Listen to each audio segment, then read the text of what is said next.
Unwani ya khutba yetu ya leo, kichwa chake cha habari kinatwambia alfarqu baina az-zawji war-rajuli, tofauti kati ya mume na mwanaume. Leo wingi katika wanadamu ambao wameingia katika masala ya ndoa, ambao wameingia katika ndoa kujiona na kujihisi wao ni waume, ilhali siyo waume bali ni wanaume tu. Na leo kwa idhni ya Allah subhanahu wa ta'ala tutaangalia katika utofauti baina ya mume na mwanaume ni nani.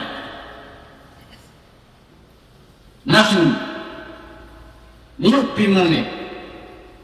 Azawju fi shariati alislamia, mume anayetambulikana na kujulikana katika sheria sahihi ya Uislamu, aliyejulikana na kutambulikana na Mola wake Allah subhanahu wa ta'ala. Warajulu alladhi, ni yule mwanaume ambaye irtabata bimraatin, aliyefungamanishwa na mwanamke, aliyeunganishwa na mwanamke bi'aqdi nikahin shar'iyyin sahihi, kwa kufunga ndoa iliyokuwa ya kisheria yenye kutambulikana na kujulikana na Allah subhanahu wa ta'ala, na ndoa hiyo ambayo ndani yake ni sahihi. Ma huwa aqdu nikah shar'i sahih, na Uislamu ni ipi ndoa ambayo ni sahihi? Ni ndoa gani hiyo ambayo ni ya kisheria inayokubalika na Allah subhanahu wa ta'ala? An-nikahu shar'i sahih, ndoa iliyokuwa ni ya kisheria na ambayo ni sahihi ni ndoa inayotimiza masharti na nguzo zilizowekwa na Qur'an na sunna za Bwana Mtume Muhammad sallallahu alayhi wasallam.